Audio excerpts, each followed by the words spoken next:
ABN. I'm with Sidney McKibben, Coach Johnson, who's on the NCAA committee and has to be at a conference call momentarily, I've been told. So, Mark, you want to go first? Yeah, I'd love to. As I mentioned yesterday after our game against Duluth, I think everybody in our locker room and our staff was, really excited to play for a championship, knowing it was going to be a real challenge. And, as you watch the game, as they've been in the past for many years, they're very entertaining. We appreciate the fans coming out and watching the two teams play against each other. And it usually comes down to, one team a little bit more opportunistic than the other. And we were fortunate to get the goal in the second period and, then withstood the third period in a couple power play situations for Minnesota and earned ourselves the 1-0 victory. So the locker room's very excited. It's a tough task, but as I told the team just a few minutes ago, that was a gut check effort.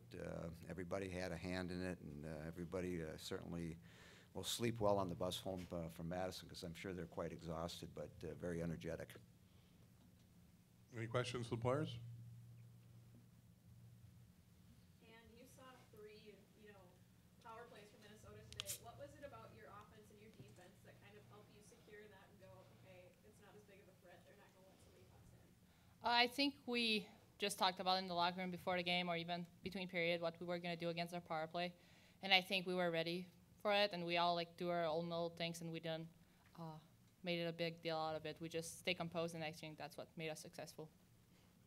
And which of those saves, they all kind of go in a blur, but which ones stand out to you today? To be honest, they're all as important because if one goes in, we're probably not going to be here right now. So I don't know.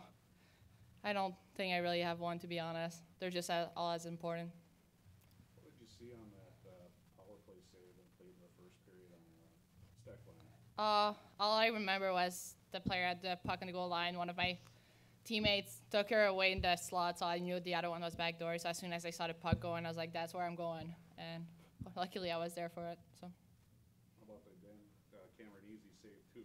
It just looked like he kind of just flung out the right pad there and caught it. Sometimes it's not always pretty, but you just have to do whatever you have to do, So I think that's what I tried to do. Sydney, can you take us through the goal, just the whole play, if you could? I mean, it just seemed like a battle. Yeah, Rachel Jones made a nice play. She had the puck in the slot, and I was just yelling, shoot, shoot, shoot, because I had the screen in front. She got a nice shot off, and then just kind of whacked away, and luckily it went in. What's the significance of this win, considering how close this series has been with Minnesota this year? Yeah, it's huge for us. We've been 2-2 against them this year, so this was kind of for all the marbles. Championship Sunday is a big day, so we were pretty hyped up for this game. And, it's a confidence builder going into next weekend with whatever happens, wherever we end up. It's definitely exciting for us. Is it a funny game sometimes?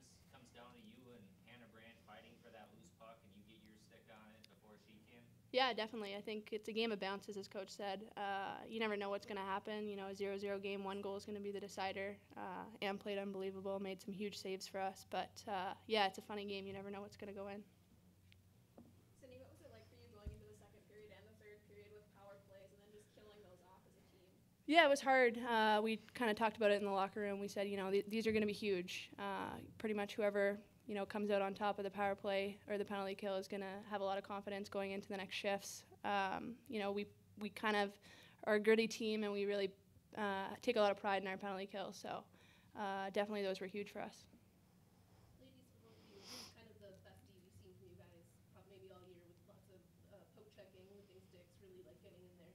And what was that like to be able to have it and bring you there? A lot of times they didn't even get a shot off. I remember one sequence in the second period. I think there was 10 block shots back to back.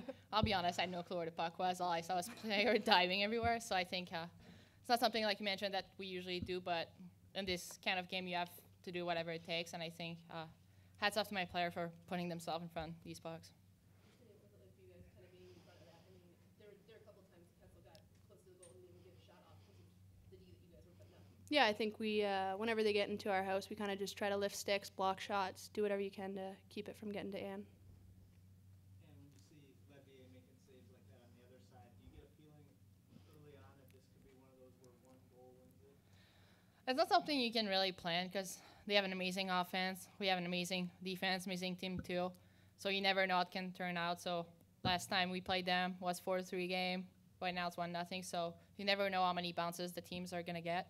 So I think it's definitely not something that we're planning, but you know that when you score the first goal, it's gonna be really big for your team. So we were really happy when we did score. And in both intermissions, you went in there knowing you were going to have to go on the PK when you came back out. Do you think about that at all, or you just try to leave that on the ice? Definitely think about it. We go in the locker room, just try to plan what we're gonna do, and just make sure everyone knows that like we have an amazing PK, so we know what to do. So just focus on that, do the little things that we've been doing really well the entire season. Any more questions with the student athletes? If not, ladies, you're free to go. Congratulations. Good luck next weekend. Any more for Mark, so I can get on the call? It's been 2 fun-filled hours. Where would you place this team defensively as far as maybe not only at Wisconsin, but it's one of the best defensive teams in NCAA history? I don't know. I can leave that up to you. We're just trying to figure out how to win the next game. But as I said yesterday, too, I mean, at the beginning of the season, we were trying to figure out who was going to score goals from us, from the seniors that we lost from last year's team. And, if we were able to have, 3, 4, 5 kids, step up and, make a 7, 8, 9, 10 goal contribution, we felt pretty strong with what we had on the blue line, and certainly with Ann Renee, that, we were going to be competitive and we were going to be successful if we were able to get that. And so, at no point early on in the season we were talking about, defense or shutouts or those type of thing. That just transpired. And every season, every game's got their own stories. And this season, and I've been in hockey a long time, I've never had to deal with a story that has this, shutout streak. Defense, I mean, those type of things, again, it just happens and we're dealing with it. And the thing I like about it, I've seen some extra energy after the regular season was over. We left a couple weeks ago here after getting beaten a couple, tough games. And, yet, we walked out of this building still the WCHA champs. And then it's a new life. It's a 2-week season. If you win 4 games, you win a championship. And we were able to do that. And so, the buses, it's going to be a fun bus ride home. The players certainly earned it. And, I'm very proud of what they put forth. We've had great chemistry all year. And, that's a compliment to the players. We're together a lot. They're around each other a lot. And sometimes, that can be challenging. But this group's been very close-knit. They get along. They hold each other accountable. And it's a fun group to work with. So that's what I think as a coaching staff and our support staff we're really proud of. Mark, what did you think of that goal? It seems like Sydney's kind of one of those relentless players, and they sort of seem like a relentless player. Yeah, the last 2 or 3 weekends, I think, she's really stepped up her game. I know she was maybe 3/4 of the way through the season. She was getting a little frustrated because she expected a lot from herself, and her goal production wasn't at the level that she's felt it should be. But we kept working with her, and all of a sudden a couple pucks went in, and probably the last 4 or 5 games she's played as well as she's ever played for us. And that's what you need at this time of year, for some kids to step up and make plays and block shots and do a lot of little things that may not get noticed on the stat sheet. But you put all those things together, you end up giving yourself a chance to win. So it was fun. I mean, there was points in the second period, we come down and Koga makes a nice pass to Clarkey, and it goes off the crossbar, and 15 seconds later, Brandt fires one off our crossbar, and it's like back and forth. And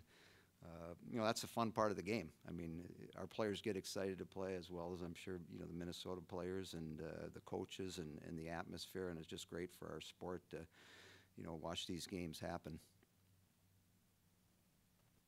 On top of the actual penalty kills, the last 6 minutes was essentially a penalty kill. You guys kind of hanging back and trying to keep the puck out.